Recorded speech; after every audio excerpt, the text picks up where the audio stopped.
Gravel Bike California here to give you a guide to my favorite ride in Los Angeles area, Pacifico Mountain. Nestled in the middle of the San Gabriel Mountains, what makes this special to me is it makes it feel like you're in the Eastern Sierras, on top of probably having views of it as well. Also, Pacifico Mountain is special because it plays a big part in GBC's origin story. Maybe we'll get to that. Let's roll.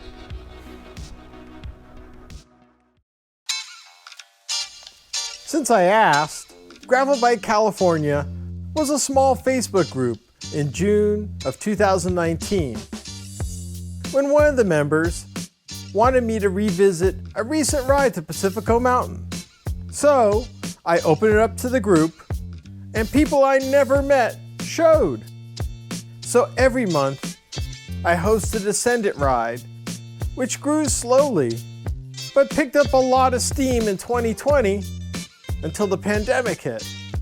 But GBC grew quickly out of these rides, growing 80 times larger in just 2 years.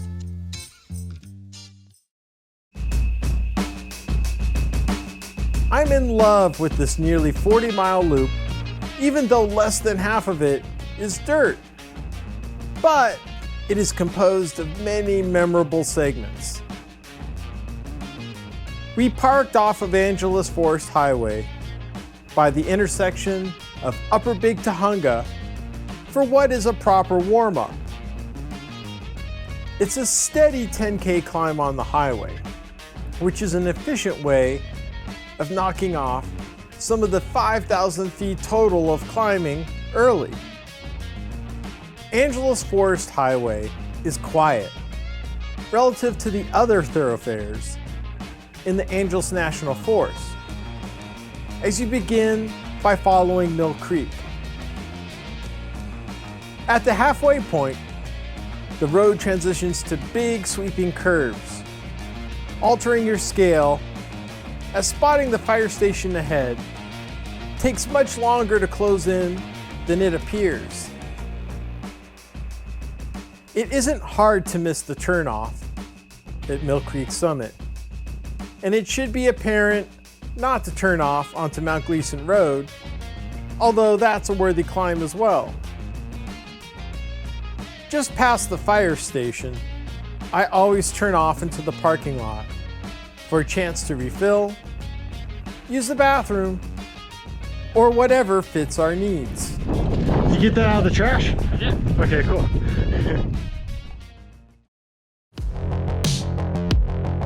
If you're eager for dirt, then you're going to hit it in a big way, as the initial climb on Pacifico Mountain Road will lay on you harder than you would think over 3 miles, around 8%. It can be a little sandy, and there's quite a few efforts over 10%.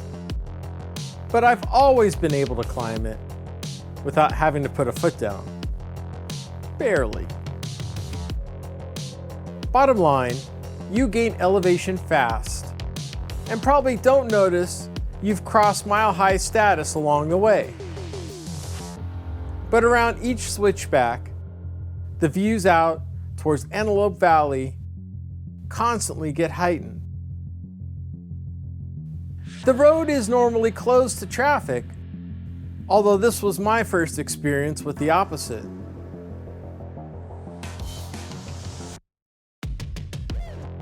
Reaching the peak of this climb is obvious, flattening out on the other side of Granite Mountain, exposing you to new views of the forest.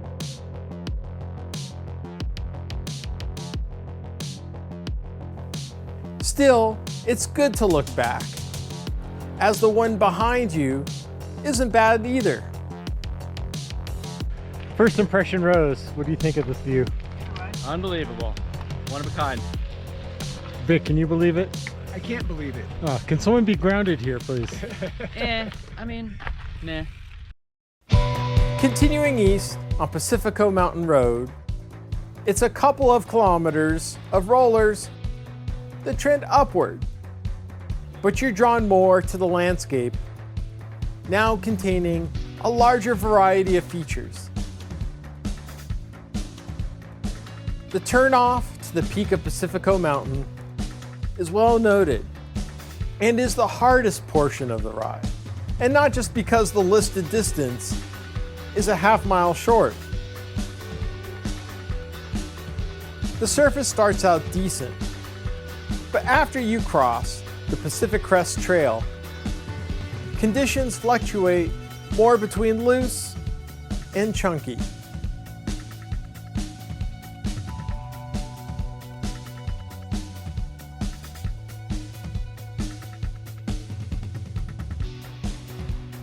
The air feels thinner as you wade between the trees, and a short downhill signals the last half mile that experiments in all types of directions. Reaching the campground at the peak is a bit challenging with the final pitch. But once you hit the top, you consciously take a mandatory break, enjoying the isolation that comes at being over 7,000 feet, along with the views that come with such a vantage point. This is a pretty outstanding view being this close to LA.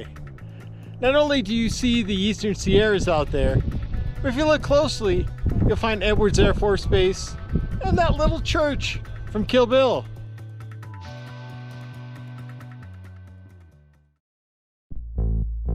Your only option out is backtracking the way you came in. So hopefully you enjoyed the views on the way up, because coming down is a different experience. While you're gripping in the drops, keeping your eyes focused on obstacles, you do get an edge of the world feel in your periphery.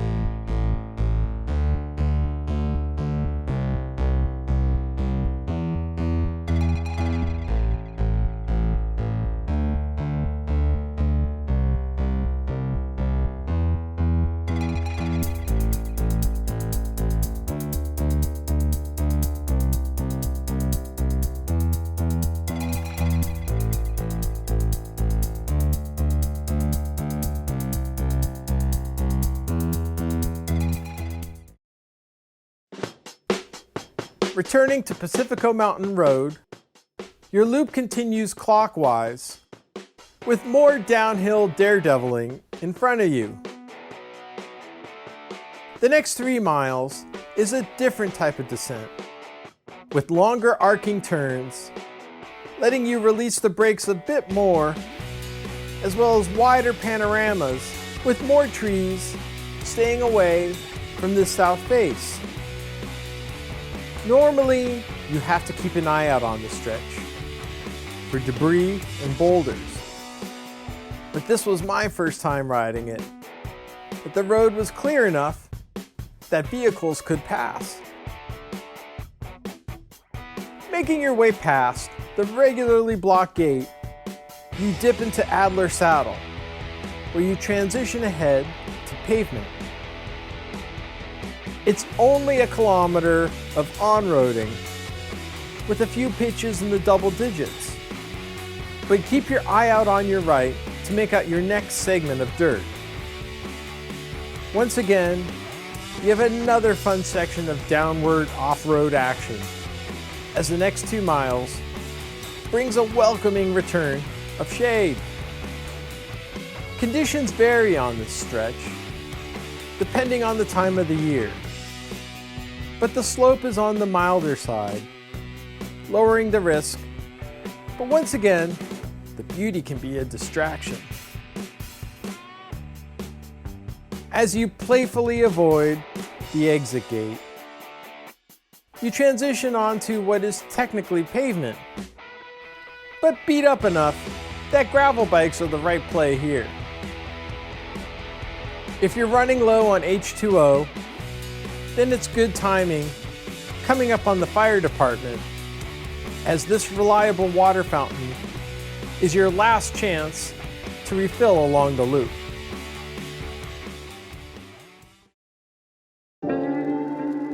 With the shade and serenity, riding through Chileao does give you future thoughts about camping here. But soon, you'll be hitting the Angeles Crest Highway. Exiting to your right, be careful of the weekend warriors driving out of Newcomb's Ranch, just up the road. If you're watching this after April of 2022, you should soon hang a left at the first dip for another fun piece of dirt riding up to Mount Mooney. This shortcut is a steady 2-kilometer climb, followed by half that distance of descending with a sidebar to an observatory, if you please. Instead, we had to stay on the highway, which showed all the signs of this closure from the 2022 Bobcat fire, which burned for 2.5 months. It's 5 miles where you either grip it and rip it, or slowly wait for the next time to push it. But after this stretch, you reach a whole other level of zip. The next 7.5 miles is a lot of downhill, as it's a burst. But even at these speeds, you shouldn't miss the turnoff to Upper Big Tahunga, 2 miles down. Be prepared to get into the tuck position, as Upper T is quieter than the main highway, as well as maintaining some of the best road conditions in the forest.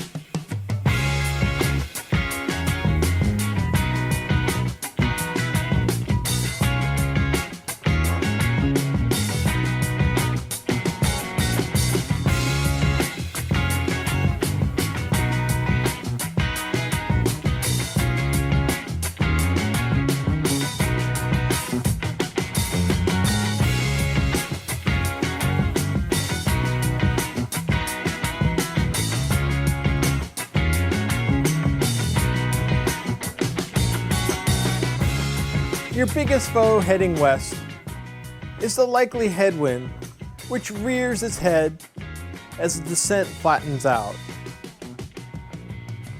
The last 4 miles can be described as stretched out rollers, but the adrenaline somehow always kicks in, as it's fun to finish off this ride with a lot of high energy and a great day of riding. So, final verdict, everyone here is salty. Not from an attitude perspective, but more from perspiration. It can get deceptively hot and dry out here with all the winds. But smiles on everybody's faces, that happened. It's just great up here, feeling so isolated, and a lot of quietness when you're off the highway, but my favorite ride. Anyways, thank you for everyone supporting GBC on Patreon. If you're looking for other gravel guys across the strait, follow this right here.